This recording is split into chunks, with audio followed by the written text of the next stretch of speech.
Hi, I'm Rick Drayson. I'm here with Tuff and Tender. Boy, I love that logo. I designed that so long ago. And Tuff and Tender is about relationships, about you have a tough side and you have a tender side. And I explained to some people that, I spent many, many years in pro wrestling playing the tough guy. But I came home to a family where I had to be tender. I couldn't be that tough guy at home because it didn't get the job done. You have to be understanding and compassionate and know how other people feel. And it's the same thing with relationships. Over the years, and in high school and college, I was in a rock band, and I, of course, met a lot of women. And then in wrestling, I met a lot of women, and I dated a lot, and I learned what life was really about. I mean, I learned what people want and what they don't want. And so I had written articles on my website, and I decided to bring it here to emPOWERme.tv and talk about it with you. So you can ask questions, and maybe I can fire some ideas and maybe some thoughts, my take on the whole thing. And with me on the chat is Erin Tillman, the dating advice girl, who is very, very knowledgeable. She has a book out on dating, and we've talked many, many times. I've done, 2, 3 of her radio shows, and we've discussed a lot of ideas about my thoughts on dating and what's involved. Right, Erin? Oh, that is the truth. Absolutely. I had definite ideas, right? Yeah, you have a lot of opinions, but I like it. I like your opinions. They're good. Well, because they're my opinions. Well, and they're a different perspective, you Yes, know? kind of jaded. Twisted. No, different generations, different experiences. You've been married, I haven't, all that stuff. Well, one of the things that questions that I had put to me, and I had gone through this myself, was spending more time in the gym in my marriages and my relationships. That I spent a lot of time in the gym, and a lot of women and a lot of guys have come to me and they said, my girlfriend doesn't want me spending all this time in the gym. And I said, well, part of who you are. And if you can't be who you are, then they can't accept you because you'll be somebody else. What do you feel about that? Yeah, I absolutely agree. I mean, I do feel like there is something to be said for quality time, for sure. Like if you're in the gym literally like all day, every day, it's like you might be avoiding your love interest maybe a little bit. But no, but you're keeping in shape. It's great. Well, you can also incorporate your other half into the gym with you. Absolutely. Well, if they're into it, but if they're not, then maybe you're dating the wrong person. That's what I wanted to hear. Yeah, You've got to have mutual interests, and I've done that. And my girl and I work out together, and we enjoy it, and then we have our protein snack after, and it's all good. So, what's another question that fans have sent in to me? All right, here's a really good one. Okay. My girlfriend likes to go out and drink at clubs on the weekends. To me, it's a waste of time. How do I handle this? That's a great question. How would you handle that, Rick? I wouldn't go out with her. Yeah, no, and you know what? It's literally as simple as that. You got to have similar interests, as Rick said before. And if you don't, maybe it's just not the right pairing, Well, it's true because, here you're in the gym, and I'm just talking about gyms because this is what I do. And you're building your body, and you're eating right, and you're trying to stay healthy. And then to go out at night and party and drink and do all these things that's really against your nature makes you an unhappy person. And when your other half that you're out with is getting drunk and making a fool of themselves, it only makes you dislike them even more. So you need to find, am I right or wrong? No, you're right. That's just funny, though. You're like, I hate you a little bit, but now I hate you even more because you drink a lot. I hate you by the end of the evening. It's like a big alcohol ball. But it's you've got to find the right shoe for the right foot. And it's not the easiest thing to do. And the other thing is nowadays on social media, we have Facebook, and we have these dating services, as we all know. Yes. I have friends that have used them, and only to be a big disappointment. You know what, though? This is the thing. I mean, I tell singles, we have a couple people messaging us, so I'm messaging with them. But you can meet someone anywhere. I went to a friend's wedding a month ago. They met on Match.com, and they're like the best couple, but they're both in the industry, and they work a lot, so they wouldn't have met each other otherwise. So it can work. You just got to be smart about it, Well, that's rare, though, because and I've had people tell me, well, first of all, people put a picture on from high school. They don't not all people, Rick. Some people do. I actually online date and have several, like from in the last 10 years or so, I've dated on different sites. And I've met some really great people who were everything they said they were online when I met them in person. So have you had some bad experiences? Is this leading into a story? Well, I have a friend of mine who's a very, very famous rock and roll guy, and he went on the internet and he put a picture of a chick on there and said that he was a lesbian. I met another girl on the East Coast who also a lesbian, and she fell in love with her over the internet, and then she was going to come out here 6 months later, and he came to me and said, what do I do now? She doesn't know I'm a guy. See, but that's the problem. Have you heard of the term catfishing? Yes. Okay, so that's the problem, right? You fall in love with someone before you've actually met them face to face. That's a false relationship. If you're dating somebody online virtually and haven't Skyped with them or done anything, like met them in person, I mean, there's no guarantee that they are what they say they're going to be. So meet them in person quickly after you've met them online. I've had several people over the past few years who told me they fell in love with me on the internet, on Facebook. And I said, how could you possibly? You don't even know me. Right. Well, we know who you are, and of course we watch your show and we see you on TV, and so we know how you interact with people, which is true, because it is a 3D thing when I'm like on here talking, and so they see this as the real person. However, when I see them, all I see is a headshot, and you don't know what you're dealing with. And you're absolutely right, because if you meet somebody online, all you have is an 8x10 photo to go by. Right. You haven't seen them in 3D. You haven't seen how their gestures are, how they talk, how they carry themselves, and it's a totally different thing when you get face to face. Absolutely, and when you're face to face, you can read like kind of all the nonverbals. You can maybe see if someone's lying or not just by the way they're interacting with you. If they look away when they're talking to you, that kind of stuff. Yeah. No, eye contact is very important. Do we have another question there? Oh, are you kidding me? Of course. Like, listen, Rick, you're very popular, so we have a lot of questions, okay? Okay. Okay, here's another one. I always ask my man if I look fat in clothes. He says, I look fine, in quotations. Fine is not a good answer. What do you think? Can I go? Can I tell you my opinion? Yeah, but that's why you're here. Yeah, I hate the word fine. I think the fine is such a, the fine equals adequate, and no one wants to look or feel adequate. So please choose any other word. I almost rather somebody tell me I look horrible than fine, because at least it's a definitive thing, and I can be like, oh, I'm changing my outfit. You know what I mean? Well, I think you look fine today. Hey, so, no. See, no. That doesn't work. No. I use that term purposely because I know it upsets the other person, just to have fun with them. Fine is, you're absolutely right, it's adequate. And no one wants to hear that. But if someone has to ask you, do I look fat in this? Yes. Then there might be a chance that maybe you do, because you're asking, you think you are, because haven't met a woman yet that they could be 90 pounds or 200 pounds and they all think they're fat. Yeah, I mean, we all have good and bad days, especially during that time of the month, you know? Well, being honest. You know, that's why they call it menopause. Men have bad days as well.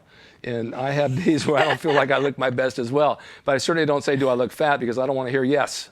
You know, Is that why you don't ask that question? I don't have any reason to ask that question. I know what I look like. Oh, well, see, he's just you're confident then. I'm very confident. Absolutely. And that's why I don't have hair. And it's not necessary to have hair to look good. In fact, grass doesn't grow on a busy street. But you know, if a woman says, do I look fat? I'll look her over, because I'm very aware of the body. I'm not the type of person that has to gawk over every woman's body, because I don't do that. But I've seen through fitness and bodybuilding and contests, I've seen the best of the best, and I know what's good and what's bad. And if someone's overweight and they really are sincere and they ask me, where do I need to lose? I'll tell them. Yeah. I'll tell them exactly how to do it. But that's like a professional opinion, and actually I would value that. I would actually value that opinion, that professional opinion, rather than just some dude who like needs to lose weight himself saying, yeah, you look fat. Like, that's that. No, I wouldn't do that. Yeah. Now, here's another topic. People say, what do you expect to do? We did this on your radio show. Yeah. What do you expect to do on a first date? What do you expect out of a first date? What do you think we should be doing? Okay, here's the deal, Rick. This is just my quick synopsis of what should happen on the first date. Right. People try so hard to husband or wife their dates on dates number 1, 2, 3, the early dates, when really a first date should be a get-to-know-you session, a casual get-to-know-you session that's fun and lighthearted. It shouldn't be like all heavy and depressing and I want to have babies in 6 months. Are you in? Are you out? Or, you know, talking about an ex. It's like, be present and have fun. Make it your goal to have fun and see where it goes organically. You know, but so often we try to like make something be something that it maybe isn't, or, you know, the desperation comes through and then the partner, your love interest might have been interested, but now they're not, you know, because it's like too much, too soon, that whole thing. Well, there's a certain amount of people that are desperate to have a relationship and they want to force the whole thing right now. I used to say years ago, have sex on the first date and get it out of the way. Wait, did you actually say that? Well, I did. Did you actually do that? No, I never had sex yet. So you told other people to do it, but you weren't doing it. Exactly. My theory was that everybody's working towards that on the date, and if you get it out of the way and clear it out, then you get to know each other, because everything's pretense is built up to that until you finally get in bed. Yeah, I agree with you, Rick, but why wouldn't you practice what you preach there? Oh, because I want to save myself from my workouts in the gym. And I believe you too. I think that's true. Okay. Yes, of course. Do we have another fan question? Wait. I want to go back to that. Okay, let's go back. Okay, so this is the thing. I encourage singles to do what empowers them. I love this show, Empower Me, because I empower singles to live their best single life. Okay, Right. and if you're able to do that and still sleep with someone in the early dates, the first date, etc., then do it. But a lot of times singles will sleep with someone early and then have all these lofty expectations afterwards that aren't realistic. So if you can sleep with someone and be okay with whatever comes afterwards, go ahead safely. That's my advice for that. What do you mean safely? Practice safe sex. Oh, I always do. They said, did you bring protection? I said, yeah, there's a guy standing by the door. Hey, if that works for you, then that's really safe sex, Yeah. Rick. Okay, we have another question. Sure, here we go. Okay, Rick, whose Yes. job is it to clean up around the house, mine or my boyfriend's? Someone has to do it, and I always feel it's me. I've heard that a lot. Boy, I've heard that a lot from a lot of people. Really? And it works on both sides of the fence. I always felt, because I watched my father growing up, he did a lot of cleaning around the house, as did my mom, but he would scrub showers and toilets and doors and all that kind of stuff. And I kind of grew up doing the same thing. Yeah. So for me to take a mop and clean toilets with a sponge and do all that stuff, it's not beyond me because I like things clean. I certainly wouldn't leave it for someone else to do it because they're not my maid and it's not their job to take care of me in that sense of the word. So I think that both parties can contribute because Yes. you're both living there. Yeah, Am I think right? that's great. No, I think you're right. I think you're great. You know, I think you have more experience with this than I do personally because I live alone and I'm an only child, and you know, I've only lived with one boyfriend when I lived in Europe. That's a long story. But so yeah, but we did share the housework. We shared the cooking. I actually am a terrible cook, so I tend to date guys who like to cook. And then I'll do the cleaning afterwards. So I feel like it's a give and take. You know, one person does one thing, the other person does another. You know, share in the duties, if you will. I have a question. Yes, I like it. I have a question for you and all of you out there. Oh boy. People say you have to have 50-50 in a relationship. What are your feelings on that? Okay, this is funny. Somebody just recently told me, they're like, the key to a happy relationship is actually 70-30, but 70 for both people. So both people are giving 70%. Do you see what I'm saying?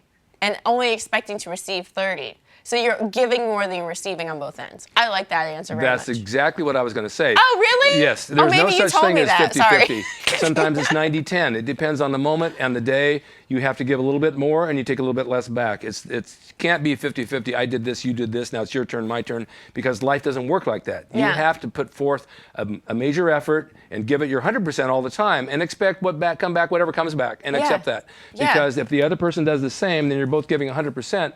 You know, two halves don't make a whole. Two wholes make a whole. Absolutely. So when you come into a relationship as a whole and the other person as a whole, you're both giving, you have a much better relationship. You don't expect anything. Yes.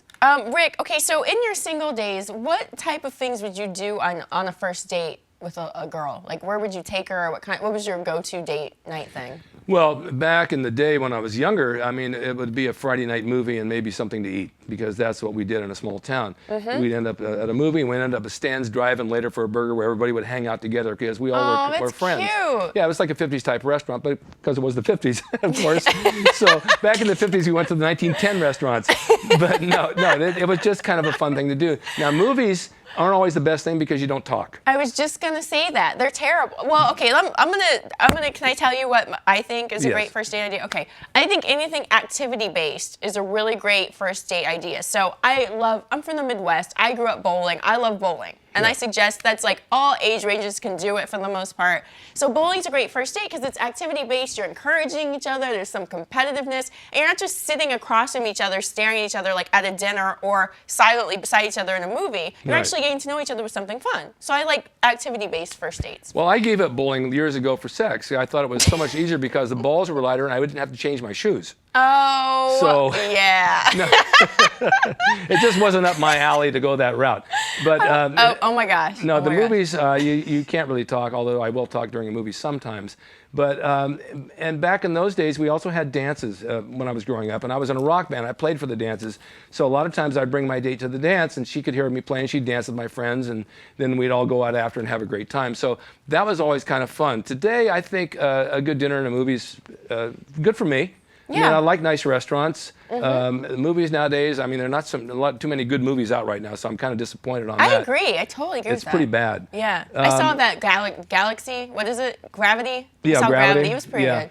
But yeah, I'm with you. But I have a question about this though. Okay. Yes. So you're saying that you like going to dinner, movies, that kind of thing. Do you always feel like the guy has to pay for the first date? I definitely think the guy should always pay for the first date. I agree with you. And Yeah. tons of guys, especially younger guys, Yeah. like aren't into that at all. They're not into that. My daughter has been out on several dates with guys, and they made her pay for herself, and they ate more than she did. And she came home, I paid $40, and I didn't even get to eat. Wait, but she paid for him? Or she paid for her own it share? It came to that, and it came to be more than she expected to pay. Oh, no. So no. And they asked her out? Yeah. Oh no, guys, what are you doing out there? Okay, I'm talking to the guys right now, okay? Listen, this is the deal, okay? It doesn't matter what your end goal is, whether it's relationship, whether it's sex, whether it's casual dating, whatever, to get to your end goal, you must always pay on a date. And that might sound a little sexist. Ladies, I'm on your side right now. I'm basically saying that everybody wins if a guy pays on the first date. Because I have male friends who are like, why would I pay for a first date? Because I don't know if it's going to go anywhere. But that's part of the courtship process, my friends, okay? Don't screw yourselves. Well, later in the relationship, and they reciprocate, and it's nice to do because it's always nice to reciprocate on a date and give back a little bit.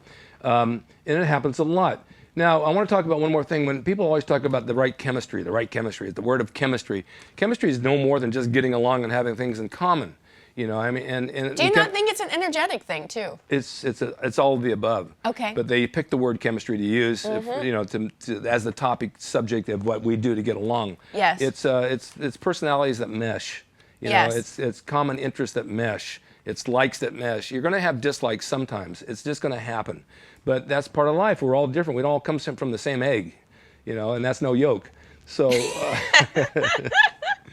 So I just think that sometimes it took me a long time. I have the right woman right now, and she's the right woman from this point on in my life. And it took me a long time to get there. How did you guys meet? We met through you. No, but you said that earlier, but that's not true. Like, I did not know Ina before, so. Because you had mentioned something about me being on the Dating Advice Girl, and she was on Facebook and sent me a message saying, why do you need to find dating advice? Which I didn't, and I explained them. We began to talk for quite a few weeks after, and then we met for coffee, and we talked again, and then we went out, and we took it very slow, and it became this wonderful relationship that it is today. Aww. And it's all about giving and receiving and chemistry, as we said, in all the above. And communication is the number one key. Learn to talk. Absolutely. Don't hold it inside. My tip of the week for you people dating out there is learn to talk. When you hold grudges and you don't discuss them, then you have a big problem because it builds a big sore, becomes a boil, becomes something that you can't handle anymore, then explodes like a volcano. Absolutely. You have a big fight and you break up. Yeah. Right? Learn to talk and learn to listen.